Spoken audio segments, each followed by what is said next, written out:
Assalamualaikum warahmatullahi wabarakatuh. Perkenalkan, nama saya Muhammad Kadafi. Di sini saya sedang mengambil program Pascasarjana jurusan Manajemen Administrasi Publik Setiami Jakarta. Sebelumnya, pendidikan terakhir saya adalah S1 Administrasi Perkantoran di Universitas Negeri Jakarta dan wisuda tahun 2012. Pengalaman bekerja saya sebelumnya, saya bekerja di Pemda DKI Jakarta. Dan di tahun 2016 saya memutuskan untuk menjadi pengusaha muda. Usaha saya bergerak di bidang pengadaan di instansi pemerintah dan swasta. Bidang pekerjaan yang biasa saya kerjakan antara lain pengadaan alat tulis kantor, alat kebersihan, alat rumah tangga kantor, konstruksi, desain interior dan eksterior, event organizer, dan yang baru saya jalani adalah bisnis kuliner.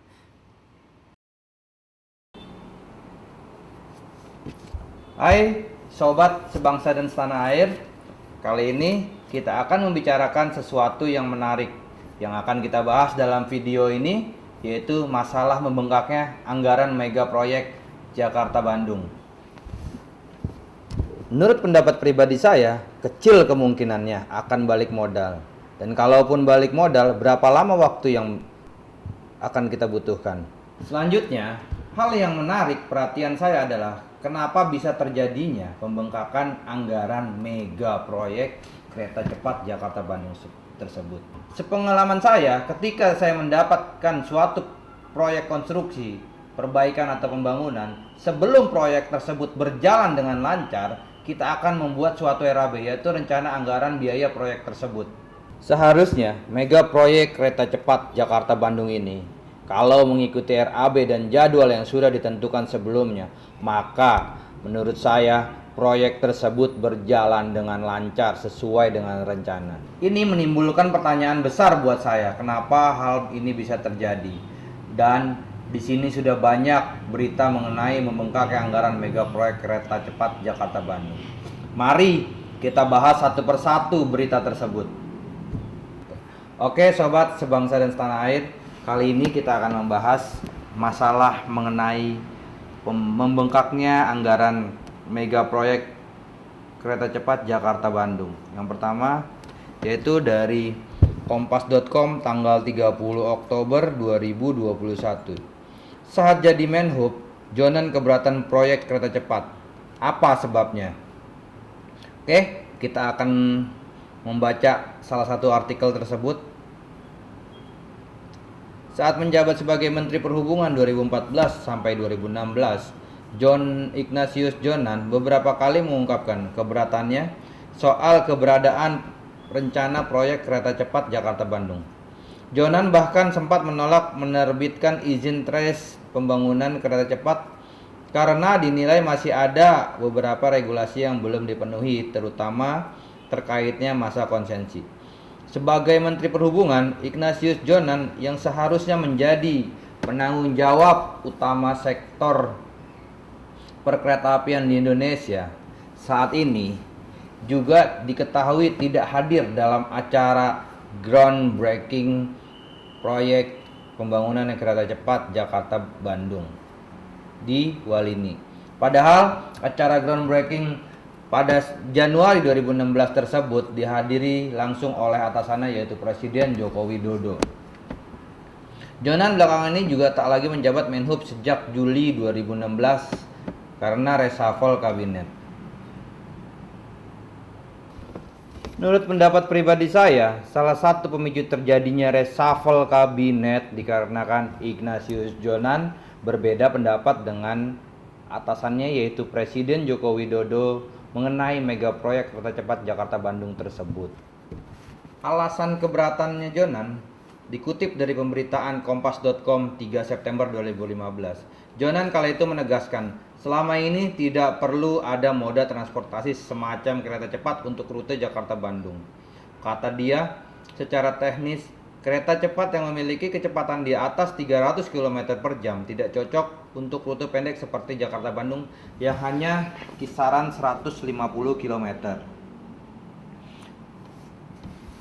Perhitungan Jonan, jika di antara rute Jakarta-Bandung dibangun 5 stasiun, jarak antara satu stasiun dengan stasiun berikutnya sekitar 30 km. Apabila dibangun 8 stasiun, jarak antar stasiun kurang dari 20 km. Jonan lebih lanjut memperkirakan waktu yang dibutuhkan untuk menempuh jarak 150 km tersebut.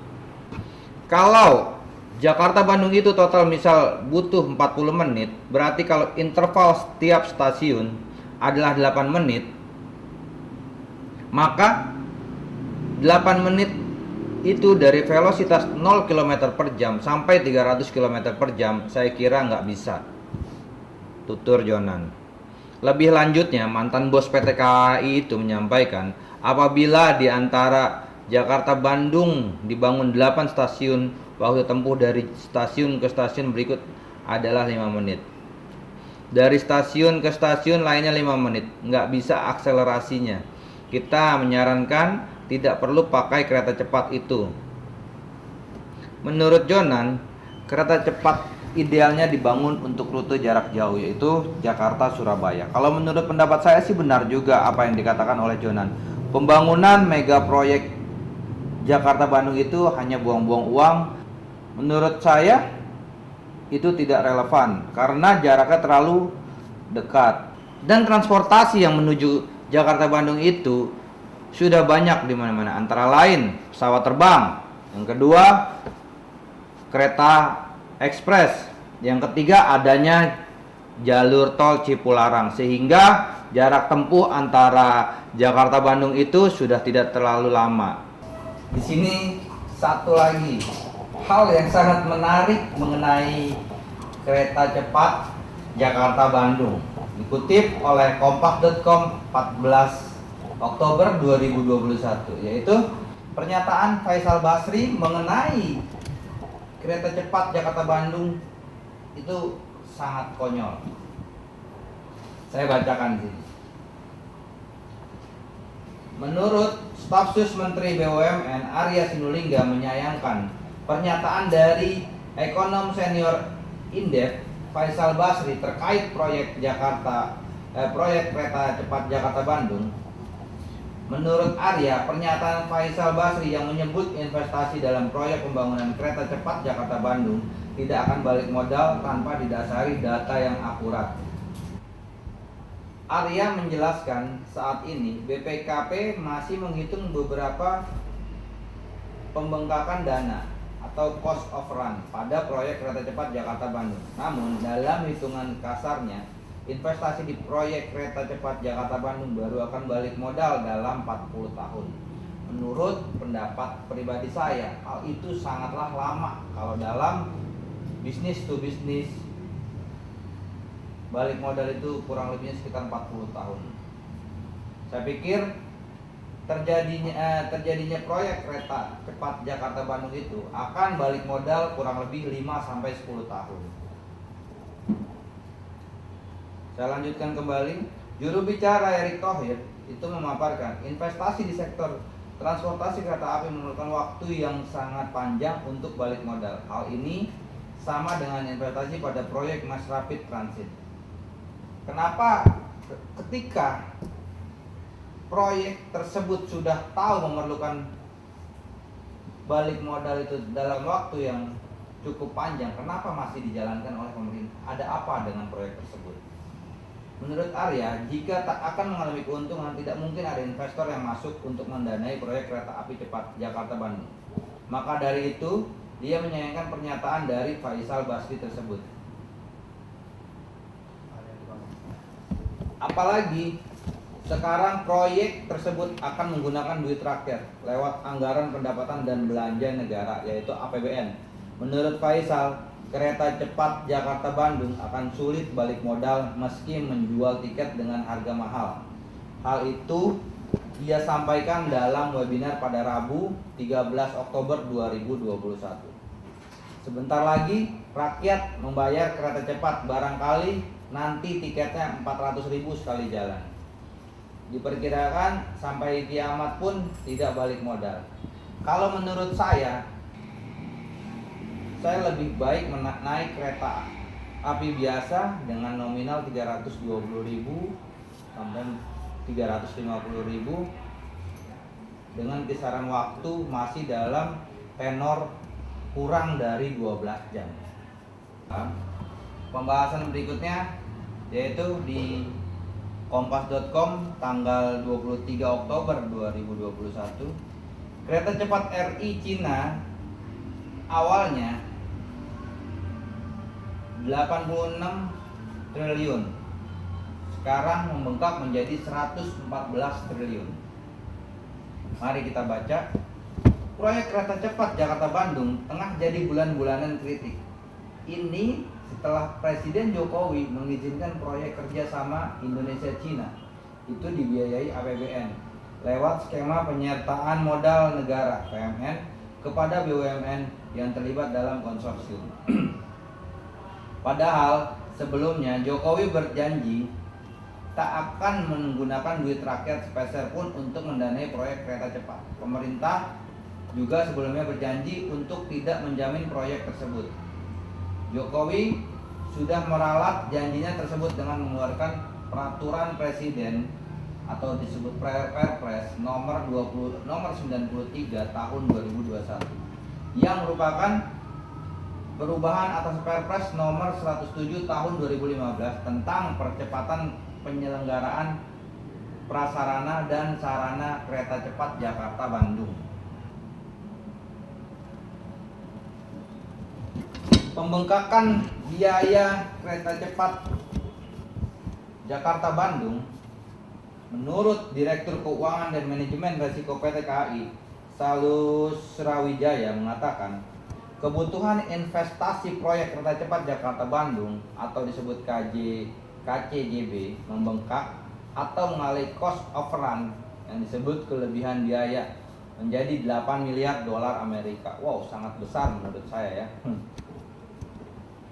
Atau setara 114,24 triliun. Menurut Salur Sra, estimasi tersebut turun dari perkiraan pembengkakan awal mencapai 8,6 miliar dolar Amerika atau 122,8 triliun rupiah hingga 11 miliar dolar Amerika Serikat atau 156,8 triliun rupiah.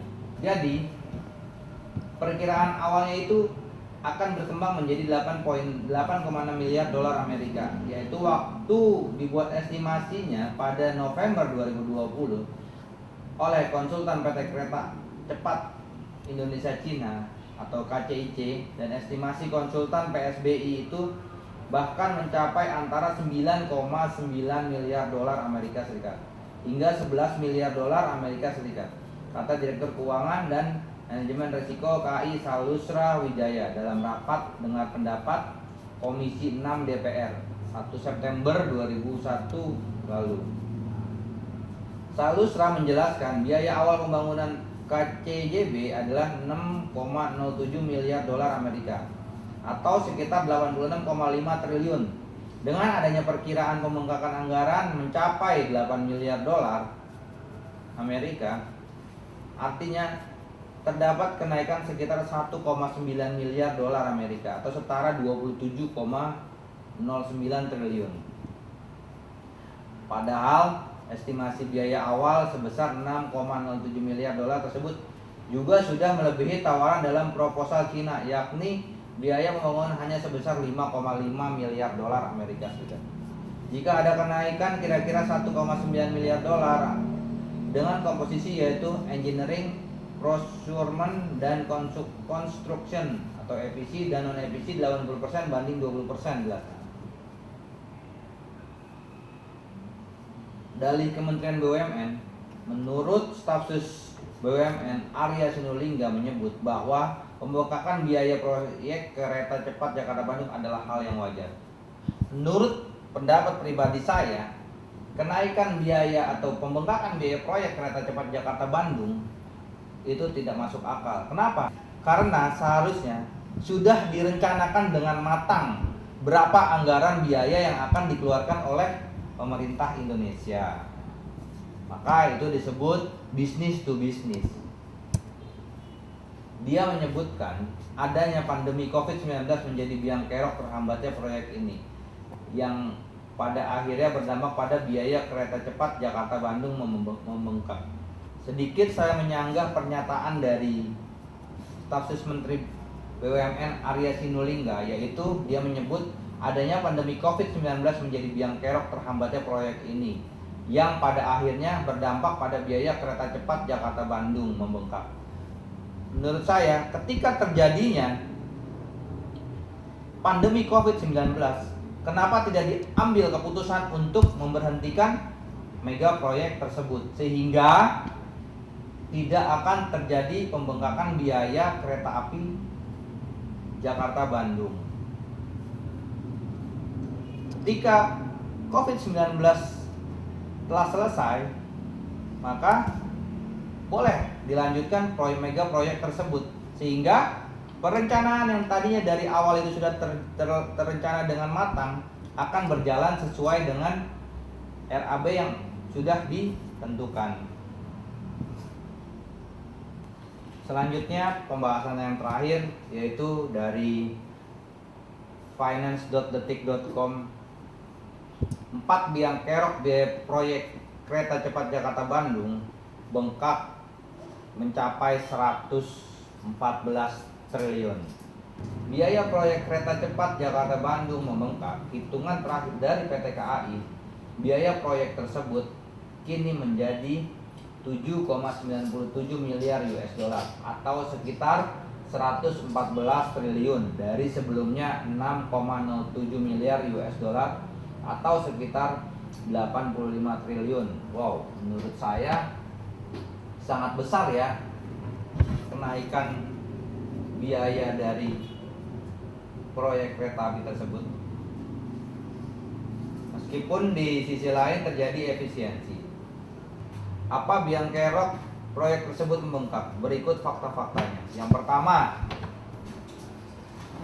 pembebasan lahan dan konstruksi. Salusra menjelaskan, pembengkakan biaya proyek paling banyak terjadi pada pembiayaan pembebasan lahan dan biaya konstruksi. Dalam paparannya, kenaikan biaya konstruksi terjadi dengan perkiraan sebesar 600 juta US dollar sampai 1,25 miliar US dollar. Dan kenaikan pembebasan lahan mencapai 300 juta US dollar.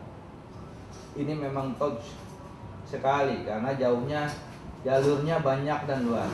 Masalah lahan juga melewati daerah komersial. Bahkan ada kawasan industri yang direlokasi dan ini costly, mahal sekali untuk menggantinya. Papar Direktur Keuangan dan Manajemen Risiko KAI, Salusra Wijaya. Selanjutnya, yang kedua, keterlambatan proyek. Kemudian ada kenaikan biaya keuangan mencapai 200 juta US dollar. Dia menyatakan kenaikan ini terjadi karena beban interest during construction yang besar karena keterlambatan proyek tersebut. Satu lagi, yang ketiga, konsultan keuangan, pajak dan hukum. Kenaikan biaya juga terjadi untuk biaya praoperasi dan head office sebesar 200 juta US dollar. Kenaikan terjadi disebabkan kenaikan biaya konsultan keuangan, pajak dan hukum. Di sisi lain, keterlambatan proyek membuat biaya operasional keseharian proyek ikut naik. Wow banget. Persinyalan.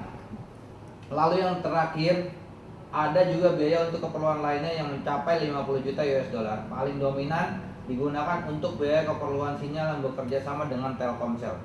Perlu diketahui, KCIC selaku proyek kereta cepat Jakarta-Bandung adalah gabungan dari beberapa BUMN dalam PT Pilar Sinergi BUMN Indonesia atau PSBI dan juga gabungan perusahaan Cina dalam perusahaan Beijing Yaoan.